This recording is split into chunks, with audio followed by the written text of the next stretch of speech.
spoils. So, mile and a half for the Duke of Edinburgh Stakes. Leave the starting stalls, which they do so now. Nail jumps well, and also Crowned Eagle. Wider out, the yellow colours have appeared as a few riders look over. Walton Street is another who's front rank with Count Calabash, and now it's 5 or 6 deep for the lead as they make the descent. So Nail, Crowned Eagle, Dash of Spice just reining back, appeared quite deep on the course as Count Calabash holds the position. Walton Street, they make up the front rank just ahead of Carbon Dating and the Grey Saunter, who races on the inside running rail. Top Tug races in midfield as they sort themselves out.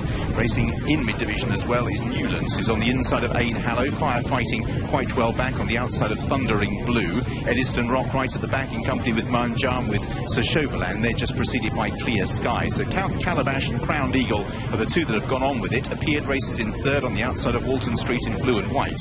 Fifth for Dash of Spice, with Nail now back in sixth place on the inner of Top Tug. Then Carbon Dating ahead of Ain Hallow. Saunter's partners are wider out firefighting, and between the pair Newlands as they make the bottom corner. Clear Skies comes next just ahead of Thundering Blue, who's still towards the back of the field, and the last two Manjam and Eddystone Rock. So making the steady climb up from Swindley Bottom and beginning to string out. Count Calabash leads by half a length from Crowned Eagle. Appeared is in third place just ahead of Walton Street and Dash of Spice in the purple and blue. Nail with half a length to Top Tug, then Ain Hallow, Carbon Dating on the outside.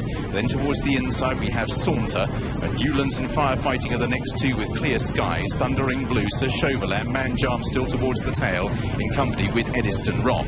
So out in front, Count Calabash and Crowned Eagle now just trying to get some sort of breather in, but they went pretty hard early on. Third for Walton Street, appears been at a nice spot throughout in the yellow colours stalking the leader. Dash of Spice is right on that one's tail. Nail next, Ain Hallow working round the corner just ahead of Top Tug. Carbon Dating looking for a way through. Saunter Firefighting, Clear Skies comes next. Crowned Eagle and Count Calabash are about to be joined by Appeared. Dash of Spice next in the purple colours. Walton Street comes next. Ain Hallow ahead of Top Tug. Saunter, Clear Skies, he's trying to burrow through in midfield. Appeared and Dash of Spice lock horns from Crowned Eagle. Walton Street, Clear Skies angling back towards the inside. Dash of Spice takes over Silvestre De Sousa, then Appeared. Top Tug is rallying Sir Chauvelin right down the outside, but it's Dash of Spice who's gone to the lead by 3 lengths as they bunch up for the minors. Dash of Spice is home in front in the Duke of Edinburgh. Second, Sir Chauvelin, Walton Street third. Appeared, then Top Tug, Ain Hallow, Crowned Eagle, Saunter, Eddystone Rock, Clear Skies died on the run, then Thundering Blue, never really involved, Carbon Dating, Firefighting, all the way back to the likes of Eddystone Rock and Count Calabash. Dash of Spice, the 7-2 favourite, has won for Silvestre De Sousa. David Ellsworth in the colours of Jeff Smith. Came with a challenge and, to be honest, won pretty well. So Chauvelin's run really well for Jim Goldie in second. Third place will go to Walton Street over on the far side. Appear just hold out Top Tug for the last of those each-way spots with most bookmakers in fourth and fifth. Another winner for the week, Silvestre De Sousa, who's had a good few days, and David Ellsworth back at the Royal Ascot winners' enclosure, courtesy of Dash of Spice. Another gamble landed, and another Royal Ascot winner for David Ellsworth. This one feels old school. The Jeff Smith colours, one of the nice guys in racing for David Ellsworth, who won his first Royal Ascot race in 1980. This is his first for 11 years, and a good old-fashioned victory and gamble, Hayley. Yeah, David Ellsworth's a man, isn't he? He's just so smart when it comes to this. You know, he won the Victoria Cup not so long ago, big handicap size. Good ride, that guy. Yeah, thanks.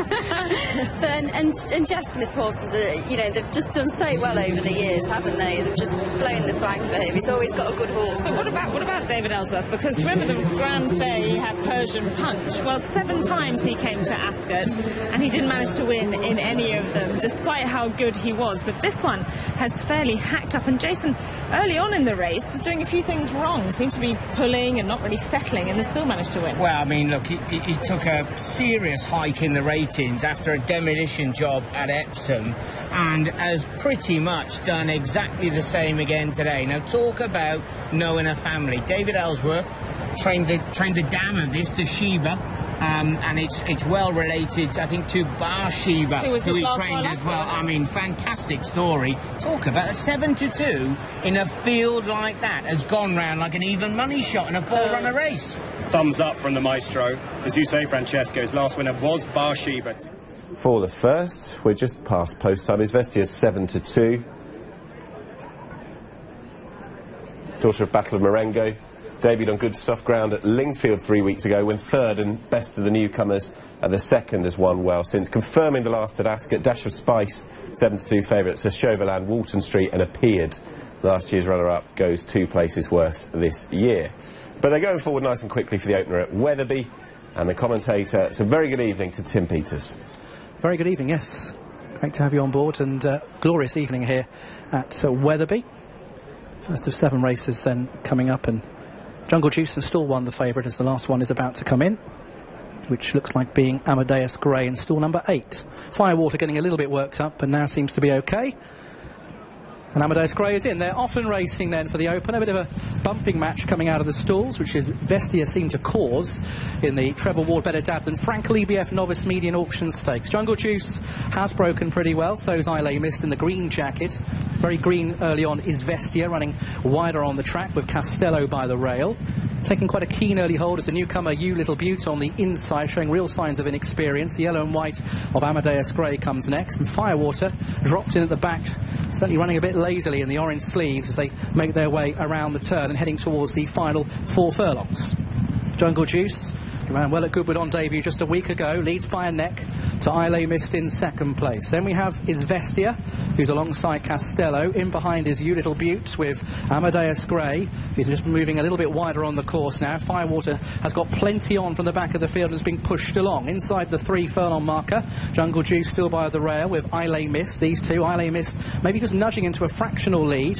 Vestia tries to improve, making pretty good progress towards the outside. In behind runners, we've got Castello, who's under pressure, and widest of all, Amadeus Gray begins to find stride.